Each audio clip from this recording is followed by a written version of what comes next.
31ની ઉજવણીને લઈને રાજ્યની સીમાની સુરક્ષાનો કડક બંદોબસ્ત ગોઠવવામાં આવ્યો છે। રાજસ્થાને ગુજરાતને જોડતી અતિ સંવેદનશીલ ગણાતી અમીરગઢ બોર્ડર પર પોલીસ દ્વારા સઘન ચેકિંગ કરાઈ રહ્યું છે। વાહનની ઝીણવટભરી તપાસ બાદ જ ગુજરાતમાં પ્રવેશ આપવામાં આવે છે।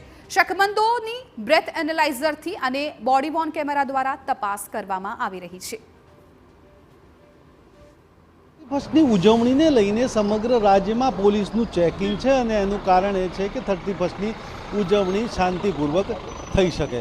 ખાસ કરીને ગુજરાત અને રાજસ્થાનની જે બોર્ડરો છે તેના પર પોલીસનું સઘન ચેકિંગ છે।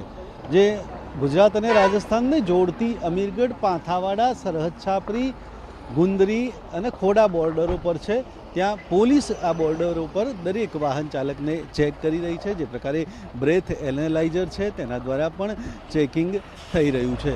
એટલે કે જે પ્રકારે અહીંયા જે બોર્ડરો પર સુરક્ષાનો સવાલ છે અથવા તો જે પ્રકારે 31ની ઉજવણીમાં કોઈ પણ પ્રકારના જે નશીલા પદાર્થો અથવા તો ઘાતક હથિયારો રાજસ્થાનમાંથી ગુજરાતમાં ન પ્રવેશે, જેને લઈને જે અમીરગઢ બોર્ડર છે જે સંવેદનશીલ બોર્ડર ગણાય છે ત્યાં પોલીસનું સઘન ચેકિંગ છે।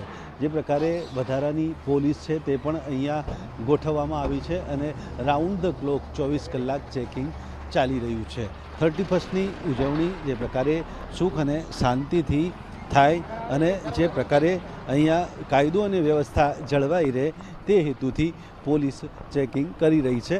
ત્યારે જે પ્રકારે આપણી સાથે છે બોર્ડર પર અમીરગઢ પીઆઈ, તેમની સાથે પણ વાત કરીશું। સાહેબ, ખાસ કરીને અહીંયા અમીરગઢ બોર્ડર છે તેના પર ચેકિંગ થઈ રહ્યું છે, કયા પ્રકારનું ચેકિંગ છે?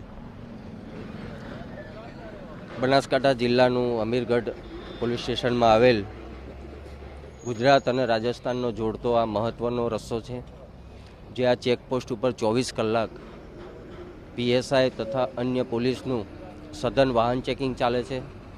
પ્રોહિબિશનનું વહન કરવાવાળા તથા પ્રોહિબિશનનું સેવન કરવાવાળા ઉપર અમે વાહન ચેકિંગ કરી અને વધુમાં વધુ કેસો કરવાની આ ડ્રાઈવ ચાલી રહી છે।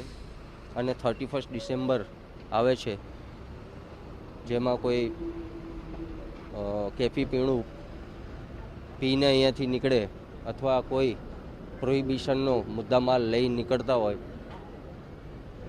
એને અટકાવવા માટે કાયદેસરની કાર્યવાહી કરવા માટે આ વાહન ચેકિંગની ડ્રાઈવ ચાલે છે। સાહેબ, ખાસ કરીને બ્રેથ એનાલાઇઝર છે અને સાથે સાથે સુરક્ષા પણ અહીંયા જળવાઈ રહી છે, કયા પ્રકારે? બ્રેથ એનાલાઇઝર અહીંયાથી જે પણ મુસાફર પસાર થતા હોય છે એ બ્રેથ એનાલાઇઝરથી ચેક કરવામાં આવે છે કે એને કેફી પીણું પીધેલ છે કે નહીં। એમાં માત્રા આવી જતી હોય છે, જેથી કરીને અમે એ ટેકનોલોજીનો ઉપયોગ કરી અને પ્રોહિબિશનના વધુમાં વધુ કેસ કરવા માટે એ મશીનરીનો ઉપયોગ કર્યો છે। ખાસ કરીને 31ની જે ઉજવણી છે શાંતિપૂર્વક થાય, ગુજરાત અને રાજસ્થાનની આ જે બોર્ડર છે તેના પરથી કોઈ કેફી પદાર્થો અથવા તો જે હથિયારો સાથે ગુજરાતમાં ન પ્રવેશે તેનું Amirgadh police round the clock 24 કલાક ચેકિંગ કરી રહી છે। અતુલ ત્રિવેદી, TV9।